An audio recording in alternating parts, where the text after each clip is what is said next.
मी उभा आहे काँग्रेस भवनमध्ये. पुण्यामध्ये अडीचशे हेरिटेजच्या वास्तू आहेत, त्यातली एक वास्तू म्हणजे हे काँग्रेस भवन. काँग्रेस या शब्दाचा अर्थच मुळी एकत्र येणे असा आहे. एकेकाळी ज्याला AICC म्हटले गेलं, ऑल इंडिया काँग्रेस कमिटी असेल, भारतीय राष्ट्रीय काँग्रेस असेल, भारताचा स्वातंत्र्य लढा झुंजविण्यामध्ये सगळ्यात महत्त्वाची भूमिका बजावणारी संस्था म्हणजे काँग्रेस. पुणे शहरातले हे काँग्रेस भवन हे म्हणजे लोकांच्या दृष्टीनं एक अत्यंत प्रेरणा घेण्याची गोष्ट. आता ज्या इमारतीपाशी आपण उभे आहोत त्या इमारतीवरती आपल्याला दिसतोय तो चरखा, त्याच्या खाली दिसतोय गांधीजींचा पुतळा, त्याच्या खाली आहे यशवंतराव चव्हाण साहेबांचा पुतळा, पलीकडे आहे हुतात्मा दाभाडेंचा पुतळा. याच वास्तूमधून एकेकाळी सगळ्यात महत्त्वाची गोष्ट स्वातंत्र्याचा नारा दिला गेला आणि मग हे भवन म्हणजे लोकांच्या स्वातंत्र्याच्या आकांक्षेचं प्रतीक झालं. लोक इथे एकत्र यायचे, चर्चा करायचे, वादविवाद झडायचे. भारताला स्वातंत्र्य कसं मिळवलं पाहिजे, अहिंसक मार्गाने मिळवलं पाहिजे का हिंसक मार्गाने मिळवलं पाहिजे, गांधीजींचा मार्ग श्रेष्ठ की लोकमान्य टिळकांचा मार्ग श्रेष्ठ, नेताजी सुभाषचंद्र बोसांचं धोरण योग्य की पंडित नेहरूंचं धोरण योग्य, समाजवादी लोकशाही व्यवस्था आणली पाहिजे का लोकशाही व्यवस्था आणली पाहिजे, अशा अनेक गोष्टींचे वादविवाद या वास्तूमध्ये झडलेले आहेत.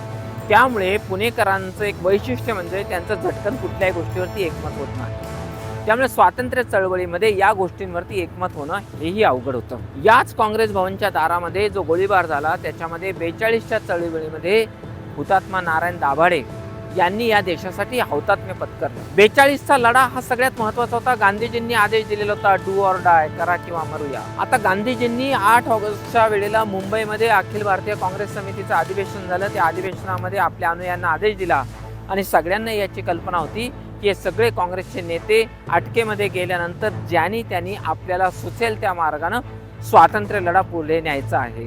मग तो मार्ग कुठलाही असो, भारताचं स्वातंत्र्य आता दृष्टीपथात आलेलं होतं. मग पुणे शहर तरी त्याला कसा अपवाद असेल? अहो, पुण्यामधून तर स्वातंत्र्याच्यासाठी पहिलं आंदोलन छेडलं गेलं. 1818ला पेशवाई संपली, युनियन जॅक वरती गेला, भगवा झेंडा खाली आला आणि याच देशामधली सगळ्यात पहिली महत्त्वाची घटना कुठे घडली असेल?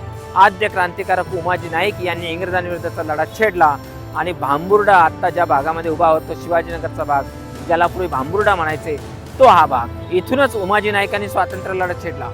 पुढे 1857 नानासाहेब पेशवेंनी काढलेल्या काही सूचना तुळशीबागेमध्ये लागलेल्या होत्या. त्याच्यानंतर वासुदेव बळवंत फडकेंनी या सगळ्यापासून प्रेरणा घेतली. त्यांनी हा लढा अविरतपणे चालू ठेवला. या सगळ्यांपासून प्रेरणा घेतली ती चाफेकर बंधूंनी. 22 जून 1897 चाफेकर बंधूंनी काय केलं? भारताच्या इतिहासातला प्लेग कमिशनर एवढ्या मोठ्या पदावरचा पहिला ब्रिटिशांचा अधिकारी जर मारला गेला असेल तर तो पुण्यामध्ये मारला गेला. त्याच्या पुढे लोकमान्य टिळकांचं नेतृत्व इथं झपाट्यानं पुढं आलं. सावरकरांनी त्यांच्यापासून प्रेरणा घेतलेली होती. लोकमान्य टिळकांनी आपल्याला चतुसूत्री सांगितली, स्वराज्य, स्वदेशी, राष्ट्रीय शिक्षण आणि बहिष्कार, या गोष्टी त्यांनी आपल्याला सांगितल्या. सावरकरांनी त्यांच्यापासून प्रेरणा घेतली. नाशिकच्या भगूरमध्ये ते बसलेले होते आणि स्वातंत्र्य लढ्यासाठी मारितो झुंजेन अशी प्रतिज्ञा केली आणि स्वदेशीच्या जागरणासाठी विदेशी कपड्यांची पहिली होळी त्यांनी डेक्कनच्या परिसरामध्ये केली. शिवराम पंत परांजपेंचं आगीपेक्षा जहाल भाषण तिथं झालं. लोकमान्य टिळकांचं भाषण झालं, सावरकरांचं भाषण झालं. सावरकरांना फर्ग्युसन कॉलेजमधून त्यासाठी काढून टाकलं. टिळकांनी आग्र्याला एक लिहिला, हे आमचे गुरु नव्हत. ही अत्यंत महत्त्वाची घटना इथे घडली आणि पुण्यातला हा सगळा स्वातंत्र्याचा लढा आता पुढे चालू झाला. लोकमान्य टिळकांच्या नंतर नरसोपंत केळकर हे प्रमुख झाले. इथून पुढे काँग्रेस आणि उरलेला एक प्रवाह यांच्यामध्ये छुपा असा एक सुप्त प्रवाह आपल्याला इथे दिसून येतो. काँग्रेसचा लढा जसा जसा व्यापक होत चालला तसं सशस्त्र चळवळ इथे थोडीशी दुर्लक्षित झालेली आपल्याला दिसते. वासुदेव बळवंत गोगटे यांनी फर्ग्युसनच्या ग्रंथालयाच्या आवारामध्ये हॉटसनवर गोळी झाडली. काँग्रेसने लोकांच्या हाताला कार्यक्रम दिला, महिलांना मोठ्या प्रमाणामध्ये इथं सामावून घेतलं आणि सगळे लोक एकत्र आले. चरखा चला चला के लेंगे स्वराज्य लेंगे ही घोषणा आता घुमायला लागली. अखिल भारतीय काँग्रेस महासमितीचं अधिवेशन इथं झालं. पुण्यामध्ये सगळे लोक एकत्र आलेले होते. 42चा लढा इथं लढवायचं ठरलं आणि इथं 2 पद्धतीनं लढा सुरू झाला. एक, भूमिगत कार्यक्रम हाती घेतला लोकांनी आणि भूमिगत आकाशवाणी केंद्र सुरू झालं. आपण आजही जर मंडईच्या पलीकडे गेलो तर एका वाड्यामध्ये भूमिगत रेडिओ केंद्र इथे सुरू होतं. हा सगळा लढा चालू असताना इथं SM जोशी असतील, आचार्य केळकर असतील, रके खाडीलकर असतील, काकासाहेब गाडगीळ असतील, जेधे असतील, जवळकर असतील, यांना हा काँग्रेसचा विचार पटलेला होता. मार्ग कधी कधी भिन्न असू शकतात, ध्येय मात्र सर्वांचं एकच होतं, ते म्हणजे भारतीय स्वातंत्र्य. भारतीय स्वातंत्र्य, स्वातंत्र्याला पर्याय नव्हता. 42चा लढा इथे सुरू झाला. स्वातंत्र्य आता दृष्टीपथास आलेलं होतं. पुणे नगरपालिकेच्या निवडणुकाही झालेल्या होत्या आणि काँग्रेसच्या तिकिटावरती निवडून आलेले शिरोळे पहिले नगराध्यक्ष इथे झाले. आचार्य अत्रे पहिले स्थायी समितीचे अध्यक्ष झाले. त्यावेळेला भारतामध्ये 7 प्रांतांमध्ये जे पंतप्रधान निवडून आलेले होते त्यावेळी मुख्यमंत्र्यांना प्रधानमंत्री म्हणायचे. ते प्रधानमंत्री 7च्या 7 जण इथं आलेले होते. आचार्य अत्रे आपल्या भाषणामध्ये असं म्हणाले, जणू काही आज मला इथं सप्तसरितांचा संगम झालेला पुण्यामध्ये दिसतोय. ते इथं आले आणि स्वातंत्र्याचं स्वप्न मोठ्या पातळीवरती घेऊन पुढे गेले. याच पुण्यामध्ये हा सगळा लढा आता जोरदार सुरू झालेला होता. पुढे हा सगळा लढा कॅपिटल बॉम्ब खटल्यापाशी येऊन थांबतो.